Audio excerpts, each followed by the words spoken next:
Abra sua Bíblia lá em Isaías, capítulo 61. Isaías, Antigo Testamento.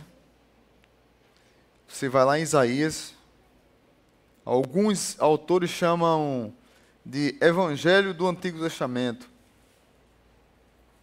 Isaías, capítulo 61. Você vai lá no meio da Bíblia, para quem não sabe, vai lá em Salmos, aí você vai e canta a musiquinha Salmo, Provérbios, Eclesiastes, Cantares, Isaías, Jeremias, aí você vai achar Isaías. Isaías 61. Do verso 1 ao 3, eu quero ler com vocês. Isaías 61, do verso 1 ao 3. O Espírito do Soberano, o Senhor, está sobre mim, porque o Senhor ungiu-me para levar boas notícias aos pobres.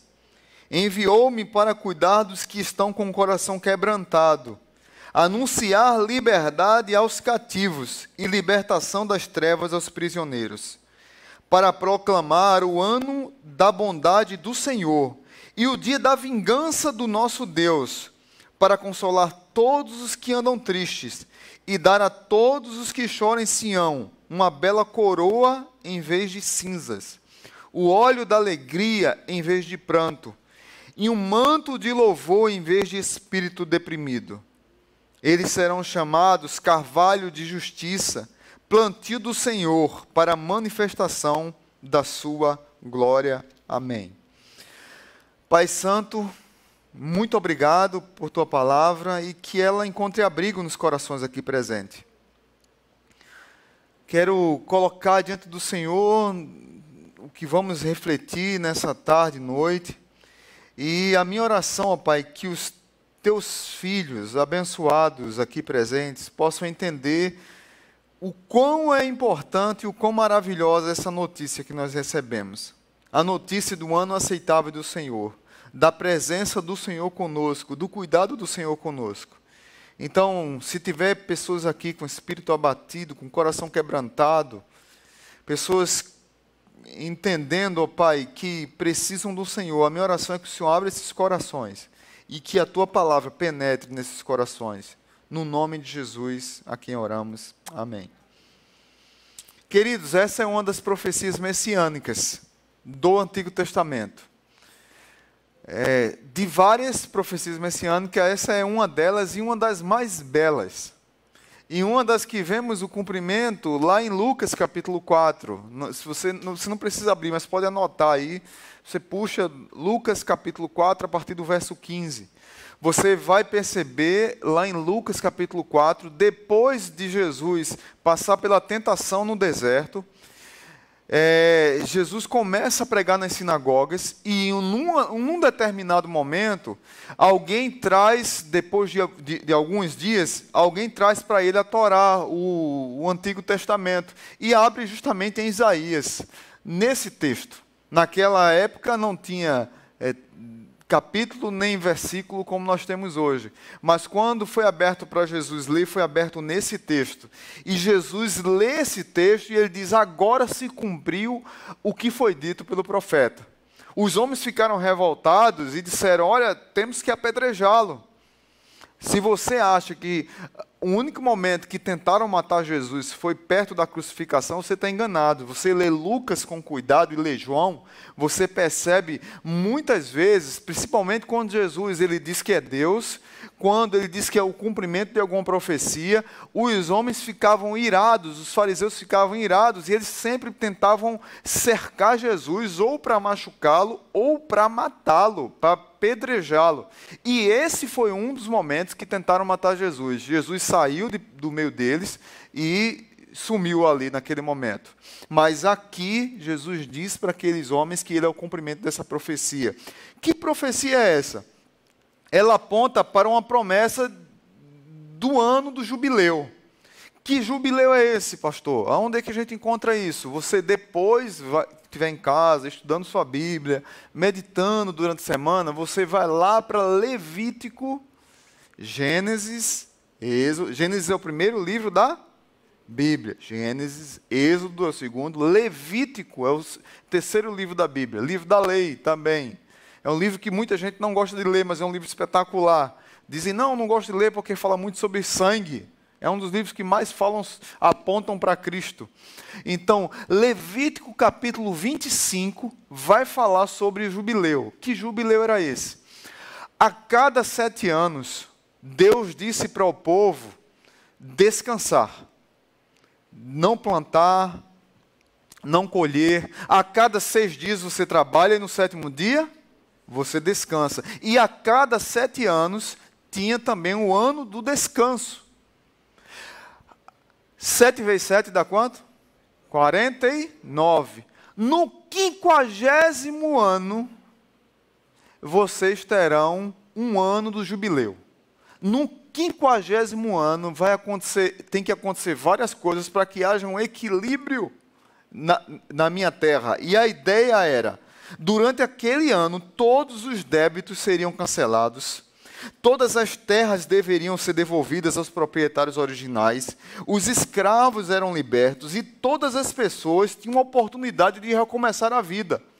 Ou seja, se você tivesse sido negligente nas suas finanças e tivesse perdido tudo, tivesse tido que perder sua casa, sua terra e se tornar escravo de alguém, no ano do jubileu, você deixava de ser escravo. Se você quisesse continuar trabalhando para aquela pessoa e aquela pessoa lhe quisesse como funcionário, você poderia ser contratado como funcionário, mas deixaria de ser escravo. Porque aquilo que era seu, que foi dado como uma dívida, teria que ser devolvido para você. Ou seja, havia um equilíbrio para restaurar as pessoas e outra coisa, para dar a chance às pessoas de recomeçarem. A cada 50 anos, ciclo de 50 anos, a ideia era essa. Jesus veio para inaugurar um jubileu espiritual, mas não só espiritual, da pessoa integral, de mudança de vida, de mudança de direção, de arrependimento, de você estar indo para um caminho e de repente o ano do jubileu chega na sua vida e você faz uma curva para o caminho correto. Porque você entendeu que chegou algo de renovo para a sua história, para a sua vida. A ideia aqui é de uma nova oportunidade, é de um recomeço. O Messias chega para inaugurar esse ano do jubileu. E chega para inaugurar essa nova oportunidade de vida. E aí eu quero tirar 3 lições breves para a nossa vida. Tudo a ver com o Natal. Natal, que eu digo sempre é Feliz Jesus, Feliz Natal. O povo de Israel recebeu uma maravilhosa notícia. Eu e você, quando recebeu Jesus, ou você que nunca teve um encontro com Jesus, quando você entende quem é Jesus, você entendeu a boa notícia, a boa nova. Começou na sua vida o ano do jubileu. Começou na sua vida essa renovação espiritual e essa renovação integral de vida. É interessante que nós aprendemos, os americanos nos ensinaram, os missionários americanos, e como isso foi meio que trágico na nossa vida. A gente prega o evangelho para salvar a alma da pessoa. Sempre você já ouviu falar, ganhar alguém para Jesus, ganhar uma alma para Jesus, né? E pregar para que se converta a sua alma, né? E Jesus morreu para salvar a alma ou as pessoas? Hein? A gente não para pensar nisso, né? Mas aí meio que fica uma coisa automática, né? Jesus morreu para salvar as pessoas. Jesus veio para salvar as pessoas, não foi a alma das pessoas. Foi para salvar por completo, para mudar a vida, para mudar de atitude, para mudar o curso da nossa história. Quando chega isso na nossa vida, chegou o ano do jubileu na nossa vida. O Natal é a maravilhosa notícia que traz, primeira lição que eu queria trazer para vocês, consolo. A primeira intenção de Deus, de cara, Deus quis trazer consolo para o seu povo. Veja, os 3 versos falam sobre isso. Eu vou ler só as partes que tem isso. O Senhor eterno me deu o Espírito, pois Ele me escolheu para levar boas notícias aos pobres, e Ele me enviou para animar os aflitos. No verso 2, lá no final, diz assim, Ele me enviou para consolar os que choram E no verso 3, para dar aos que choram em Sião uma coroa de alegria em vez de tristeza, um perfume de felicidade em vez de lágrimas e roupas de festa em vez de luto, em vez de pranto. Não sei como você chegou aqui hoje, mas a primeira lição aqui é que a notícia maravilhosa que veio, que chegou na minha e na sua vida, foi para trazer consolo. Tem muitas pessoas que estão chorando por tantas coisas, de luto, crises emocionais, crise financeira, crise nos relacionamentos interpessoais, crises de saúde, uma notícia que descobriu que não queria descobrir, e a pessoa está em prantos. E Jesus vem como uma boa notícia para trazer consolo para essas vidas. É interessante como Deus, para salvar a nossa vida, em muitos momentos Ele age no emocional, às vezes Ele age naquilo que tira o nosso emocional de prumo. Se você olhar muitas vezes no Novo Testamento, quantas vezes Jesus primeiro curou o físico da pessoa, para depois restaurar o espiritual da pessoa. Você está abatido, você é ser humano. Por mais que você queira ser super-homem, por mais que você diga assim, cara, o ano 2020 foi top das galáxias, não tem um problema. Amém, se você é homem de ferro, amém. Mas até Homem de Ferro morreu, né? No filme, né? Até Homem de Ferro sofreu, até Homem de Ferro teve crises. Quanto mais eu e você. Muitas vezes nós não queremos expressar que nós estamos mal e as lágrimas estão sendo derramadas. E Deus quer nos consolar através da presença maravilhosa, da maravilhosa notícia chamada Jesus, e nós não queremos. O nosso coração é duro, incrédulo, como nós vimos domingo passado. O Verbo veio, Ele era o próprio Deus, Ele veio para o que era seu, mas os seus não o receberam. Antes, eles o rejeitaram.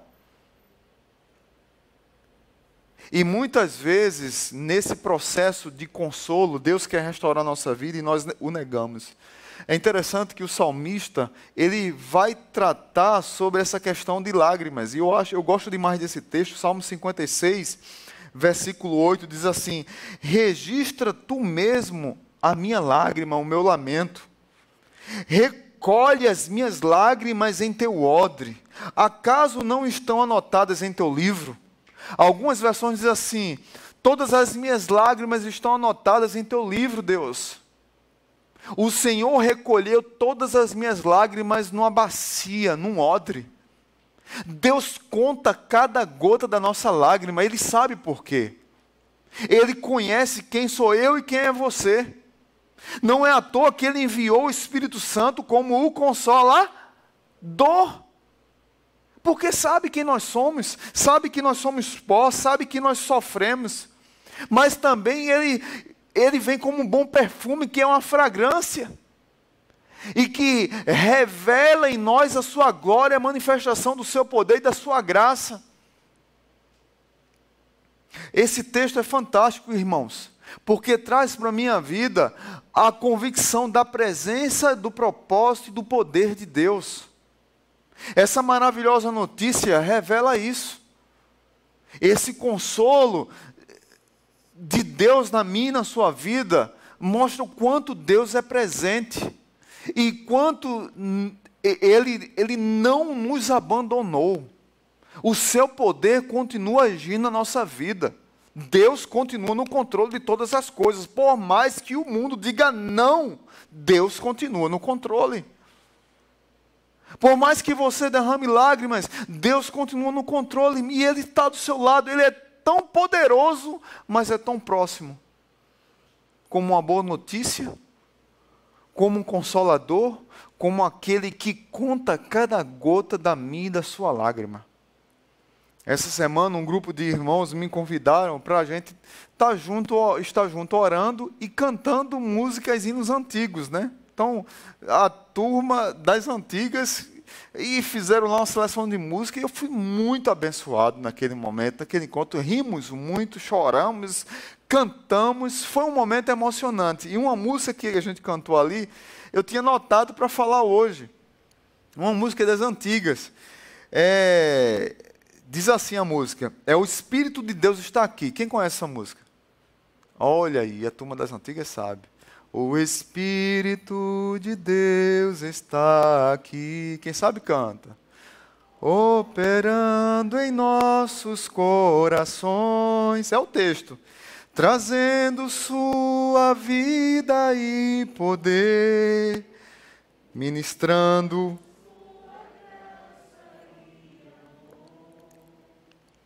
Os feridos de alma são curados, os cativos e oprimidos livres são. Os enfermos e doentes são sarados, pois o Espírito de Deus está aqui. Amém. Linda essa música, né? E aí depois ela continua, mas é Jesus dizendo para o povo. O autor Isaías, quando escreve isso, ele não tinha dimensão, mas ele estava apontando lá para frente. E Jesus, quando lê esse texto, ele diz assim: eis agora se cumpriu o que foi dito pelo profeta Isaías. O Espírito de Deus está aqui, então Ele nos consola. No meio de nós tem muitos pobres, quebrantados, contritos, mancos. No meio de nós tem muitas pessoas que perderam. Tem muitas pessoas que durante esses 49 anos do jubileu, até chegar ao jubileu, perderam, foram humilhadas, foram escravizadas. E Jesus, quando chega, Ele chega para trazer liberdade e esperança para essas pessoas. Para trazer mudança de vida para essas pessoas. Para trazer para essas pessoas assim, olha, há consolo para a sua vida. Segunda lição que eu quero trazer para nós. O Natal é essa maravilhosa notícia que traz libertação. Primeiro, traz consolo. Segundo, traz libertação. O verso 1 e 2... diz que ele veio para anunciar libertação aos escravos e a liberdade para os que estão em prisão. E no verso 2 diz: ele me enviou para anunciar que chegou o tempo em que o Eterno salvará o seu povo. Queridos irmãos, a segunda vez que Deus intervém nesse texto, que Deus traz esperança para mim, para a sua vida nesse texto, através do profeta, é para falar do nosso sofrimento por conta do pecado. Por conta da queda do homem, que nos escravizou, e em muitas áreas da nossa vida nos traz irresponsabilidade, nos traz uma vida quebrada, escravizada, humilhada, e sem perceber, nós vamos ficando desorientados pela sedução do inimigo de Deus, o inimigo das nossas almas, e nós vamos começando a cair num declínio, numa queda, e não percebemos. Quando a gente vê, a gente precisa de libertação, porque estamos escravos e nós estamos em prisão. Mas é difícil falar sobre libertação, sobre escravidão, num contexto de igreja que nós vivemos hoje. Não se pode pregar sobre pecado, porque você vai estar ferindo o ouvinte da igreja. Não se pode falar sobre pecado, porque você vai estar ferindo os crentes, que eles estão apenas cometendo um deslize. Veja bem, isso aqui não é pecado. Na vida do outro é, na minha vida foi um deslize. Na vida do outro, tudo é pecado, nada presta, mas na minha vida foi só um deslize, pastor. Eu me garanto. Tem gente até que diz isso, eu me garanto. Só falta o cara dizer que é Jesus, né? Só falta ele dizer isso. É interessante que Lamentações de Jeremias duro, Jeremias com aquela mensagem dele de esperança, mas Jeremias, eu acho que se aparecesse um trem, ele se jogava na frente, não para se suicidar, mas para brigar com o trem. Mas desde que a palavra de Deus fosse pregada, Jeremias não tinha medo nem de um trem. E aí ele confronta o povo dele num livro de lamentações, que deveria ser só de lamento e de consolar o povo naquele sofrimento todo. Ele diz assim: por que, pois, se queixa um homem vivente? Queixe-se cada um dos seus próprios pecados. Às vezes nós reclamamos, nós não queremos aceitar a intervenção de Deus, nós não queremos ser libertos, nós queremos nos manter no pecado e não percebemos a consequência eterna. Isso reflete apenas a nossa arrogância. Alguém me mandou uma frase ontem. Antigamente os pastores pregavam sobre pecado e as pessoas mudavam de vida. Hoje em dia, se o pastor pregar sobre pecado, as pessoas mudam de igreja. Está ruim o negócio. Então a gente fecha as portas, porque a igreja tem que pregar sobre pecado. Mas no contexto de hoje parece que não pode mais falar sobre isso. Sabe por quê? Porque isso reflete a pior miséria que existe dentro de nós. A pior miséria que tem no ser humano é a sua própria arrogância. A pior miséria que tem no ser humano não é a miséria da falta de comida, que isso aí é consequência também do pecado. É consequência da injustiça, da maldade num homem, no mundo. A pior miséria, aos olhos de Deus, é a pobreza espiritual daquele que sabe que é culpado por suas próprias desgraças, mas pior ainda, que não reconhece. Davi, quando cai em pecado, ele diz: enquanto calei minha boca, meus ossos secaram, quebraram, desconjuntaram. Mas quando eu abri minha boca, que eu confessei meu pecado, eu fui liberto, eu fui lavado. Não é à toa que a Bíblia diz: confesse os seus pecados uns aos outros. É porque nós precisamos de libertação. Nós precisamos de restauração. Nós precisamos de contrição. E aí você vê essa contrição onde? Você vê essa contrição na mulher lá do poço de Jacó, João capítulo 4. Jesus diz assim: mulher, eu quero água, me dá água, eu tenho sede, vai chamar teu marido. E a mulher diz assim: eu não tenho marido, Senhor. E ele diz assim: falaste bem, porque você já está no quinto e esse que você está atualmente não é seu marido. E ali ele entabula uma conversa com a mulher e começa a restaurar a vida daquela mulher, e aquela mulher termina percebendo que quem precisa de água é ela. Ele pediu água porque ele estava com sede física, mas quem precisava da água da vida, que ele disse que ele era a água da vida, era ela. E aí aquela mulher quebrantada e contrita se quebranta na presença de Jesus. E ela é restaurada, e diz que ela se transformou numa missionária e pregou o evangelho para Samaria. E aí você também vai ver a mulher adúltera, João capítulo 8, quando a mulher chega lá diante de Jesus e está lá quebrada, e os seus algozes, cada um com sua pedra, com a sua túnica da religiosidade, que é mais santo do que os outros, ela é adúltera. Gente, sinceramente, se tem uma cena que eu queria estar na Bíblia, era aquela. Eu queria olhar para a cara de cada um daqueles caras ali, ver a falsidade. Porque em nenhum momento perguntaram: cadê o homem que cometeu adultério com ela? Mas estavam ali todos com pedra na mão para apedrejar aquela mulher, e ainda por cima querendo pegar Jesus numa pegadinha, na pegadinha dos fariseus. Se ele disser que é para jogar pedra, ele está errado. Se ele disser que não é para jogar pedra, ele está indo contra Moisés. E aí? A gente vai pegar ele agora. Aí Jesus se baixa, começa a escrever. E quando se levanta, olha para aqueles homens, ela diz assim: se você não tiver pecado, atire a primeira pedra. Jesus não tinha pecado. Ele poderia tirar a primeira pedra. Não é isso? Jesus não pecou, diz a Bíblia, mas ele não atirou a primeira pedra. Aí depois ele disse à mulher: pode ir embora, mulher, deixa a vida me levar, a vida leva eu, a sua vida. Foi isso que ele disse para a mulher? A mulher veio depois que os seus algozes foram embora, e Jesus disse para ela o quê? Vá e não peques mais. Não que ela não iria pecar, porque ela era uma pecadora. Não que nós não vamos pecar, que nós somos pecadores. Nós vamos cair. Qualquer hora a gente pode cair. Qualquer hora a gente pode pecar. Só em pensamento, quantos mil pensamentos a gente tem por dia errado?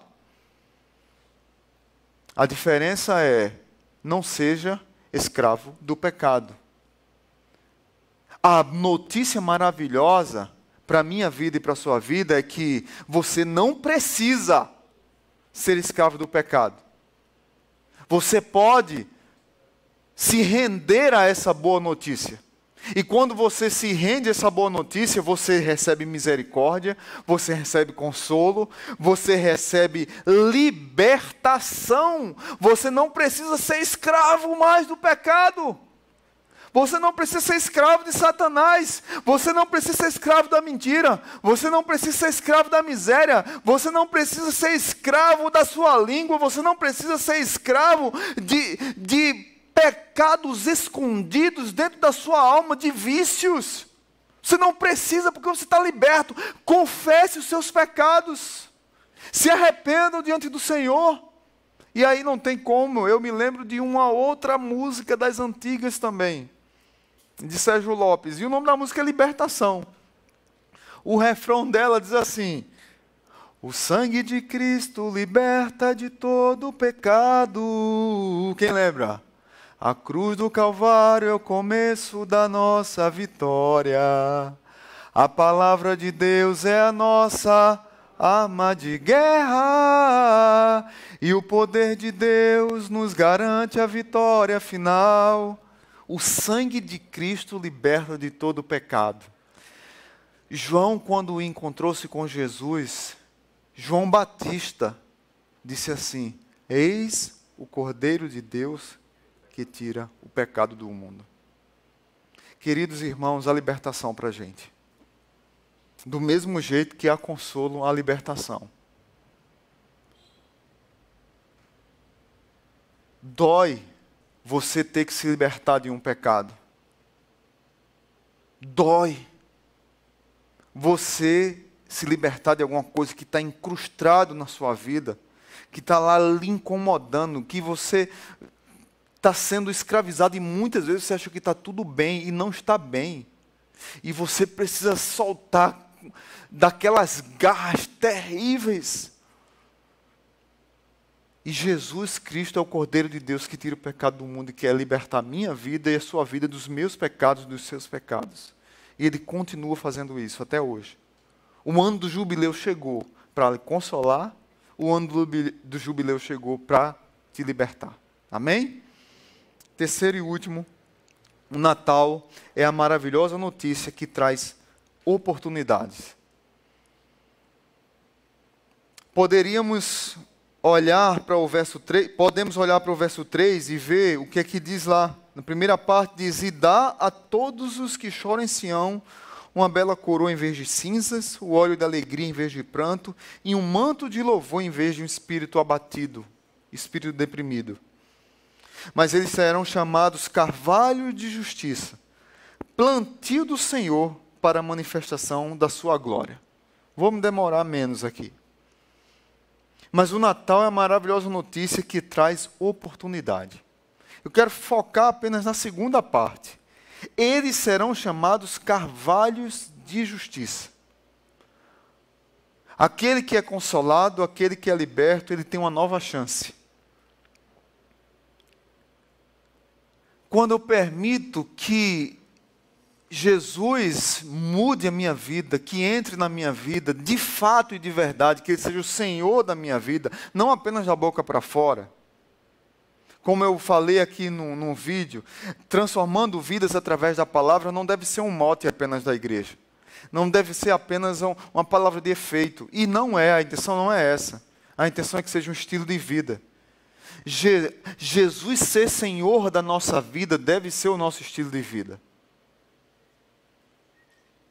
E aí nós seremos chamados como carvalhos de justiça, plantados pelo Senhor para a manifestação da sua glória.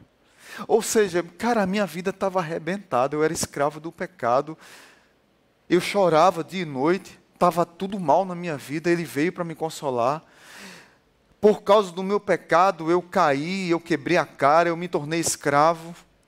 Mas o ano do jubileu chegou e Ele me trouxe libertação, equilibrou tudo novamente, eu estou tendo uma nova chance, eu não preciso ser mais escravo do meu patrão, eu agora posso ser um funcionário do meu patrão, mas eu vou ser escravo do Senhor agora. Eu tenho uma nova chance. Irmãos, Deus é o Deus da segunda chance. Você sabia disso? Ele nos dá a segunda chance. E nós seremos plantados e regados por água viva que desce do trono da graça. E que muda a nossa história. Quando chegar em casa, se você não lembrar, vai pesquisar. Se você lembrar, vai pesquisar na internet sobre a árvore carvalho. Você vai ver uma árvore frondosa, gigantesca, belíssima. E ela, num processo de vida, com os altos e baixos da vida, ela cria uma raiz fortíssima para baixo. Uma raiz, claro que para baixo, raiz para baixo, né? Claro. Ela cria uma raiz fortíssima para sustentar aquela imensidão de árvore. Aquela coisa gigantesca. É frondosa e ela assombreia tudo que está do lado. Ela abençoa tudo que está do lado. Um carvalho pode durar, sabe quanto tempo? Até ou um pouco mais de 1000 anos. A palavra de Deus está dizendo que eles serão chamados carvalhos de justiça, plantio do Senhor para a manifestação da sua glória. A transformação radical que Deus quer fazer na minha e na sua vida vai desaguar nos nossos filhos, nos nossos netos, nos nossos bisnetos. Mas a decisão que você precisa tomar é hoje. Não depois de amanhã. Não amanhã. A decisão de ser uma árvore frondosa é hoje que eu tomo. Porque eu sei que eu fui consolado por Deus. Eu sei que eu fui liberto por Deus. Mas agora eu recebo uma notícia maravilhosa, que também eu sou regado por Deus, quando eu reconheço, quando eu me arrependo, quando eu tenho fé, quando eu dependo do poder de Deus, quando eu obedeço a Deus, e isso vai desaguar lá na frente. Essa árvore pode dar frutos. Ah, pastor, mas a minha vida eu não tive instruções lá em cima. Não. A partir de agora, eu sempre tenho dito aqui na igreja, a maldição tem que terminar em algum lugar. Se você ouviu a mensagem do Evangelho e você creu, e você entregou sua vida a Cristo, e se Jesus é o seu Senhor, é o Salvador da sua vida, meu amigo, minha amiga, acabou. É uma nova história. Veste uma nova camisa. Se reveste do novo homem. Abraça essa nova oportunidade. E se coloca num caminho daquele que é o caminho, a verdade e a vida. Quem leu esse texto disse aqui, esse texto fala sobre mim. E hoje ele se cumpriu. É essa boa notícia que chegou para a minha vida e para a sua vida. Por isso que é feliz Jesus. Por isso que é feliz Natal. Amém? Curva sua cabeça e vamos orar agradecendo a Jesus, o Senhor do Natal, por esse texto de Isaías. Pai bendito, muito obrigado por tua palavra. Muito obrigado pelas vidas que estão aqui, Pai. Talvez algumas estão perecendo. Talvez algumas estão chorando em crise. Talvez algumas não percebam, mas estão sendo escravizadas pelo inimigo das nossas almas. E nesse processo de não perceber isso, vão sendo humilhadas, vão sendo achincalhadas, envergonhadas, e Satanás sorri e zomba disso. A minha oração, Pai, é que o Senhor chegue nas vidas que estão aqui, tanto aqueles que nos assistem, quanto aqueles que estão aqui sentados hoje, presencialmente, que o Senhor chegue nessas vidas, todas elas, e possam entender que Jesus é aquele que veio para nos salvar, para nos consolar, para nos libertar e para mudar a nossa história, nos dar uma nova chance. Que nós possamos receber essa mensagem maravilhosa, essa notícia maravilhosa de que nós temos Jesus. E nesse processo de nos render a Jesus, muita coisa pode mudar em nossa vida. Não é fácil a caminhada, o Senhor nunca prometeu isso, mas é possível.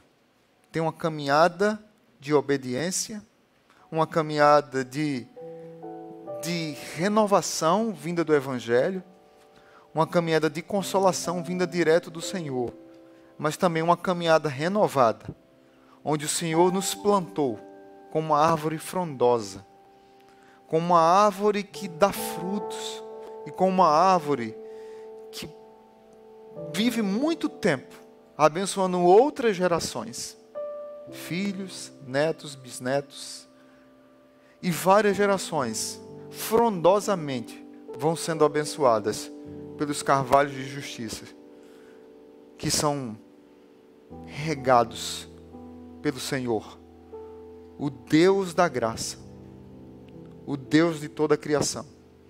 Que o amor de Deus o Pai, que a graça maravilhosa de Jesus e que a comunhão do Espírito Santo nos dê uma semana cheia de paz, que nos dê uma semana cheia de boa notícia, mas principalmente uma semana na dependência daquele que era, que é e que há de vir, Jesus Cristo.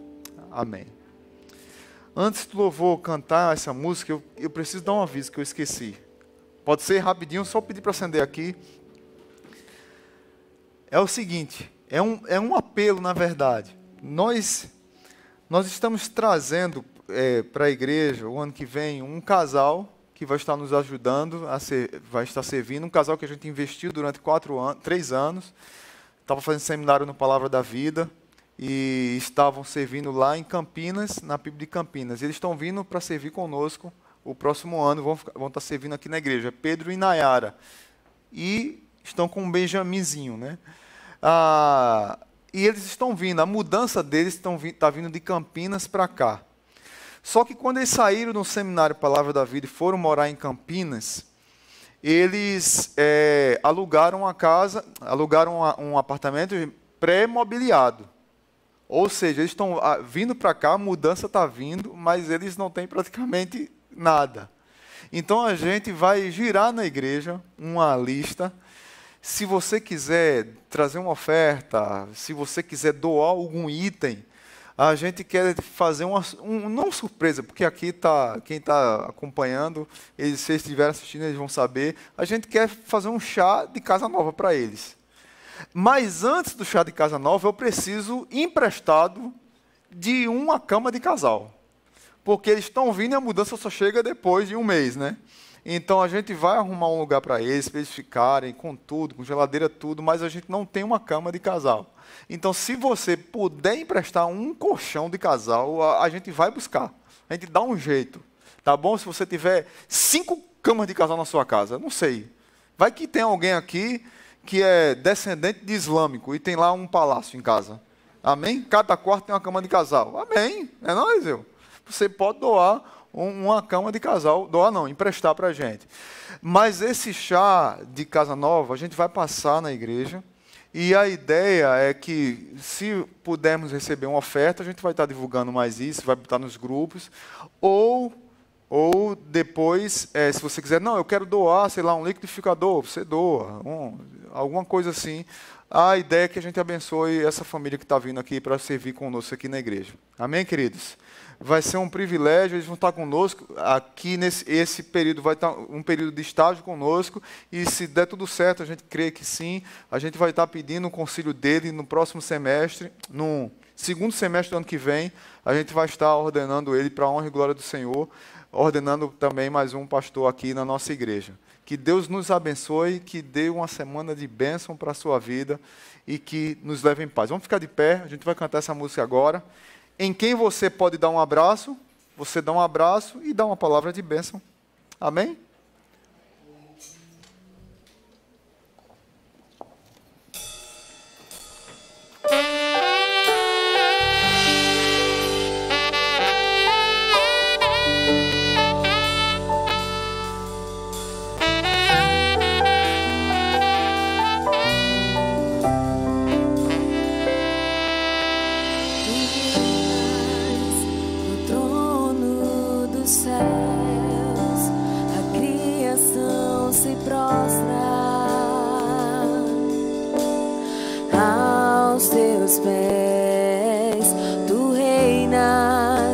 Vestido de glória, os anjos te adoram aos teus pés. Para sempre governará,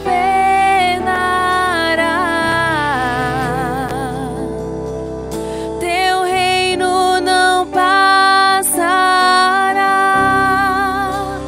ó Santo Deus. Fico maravilhado, tu és muito mais do que eu possa expressar, ó Santo Deus. Quebra o vaso de alabastro sobre o Deus que sabe me maravilhar. Tu és totalmente amável, tesouro desejável que eu procuro. Tu és um fogo apaixonado, eu sou do meu amado e tu és meu. Para sempre governará,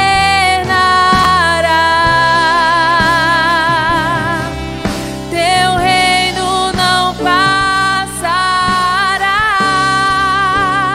ó Santo Deus. Fico maravilhado, tu és muito mais do que eu posso expressar, ó Santo Deus. Quebra o vaso de alabastro sobre o Deus que sabe me maravilhar. Derramo o meu louvor sobre ti, derramo o meu amor sobre ti, derramo o meu louvor sobre ti, derramo o meu amor.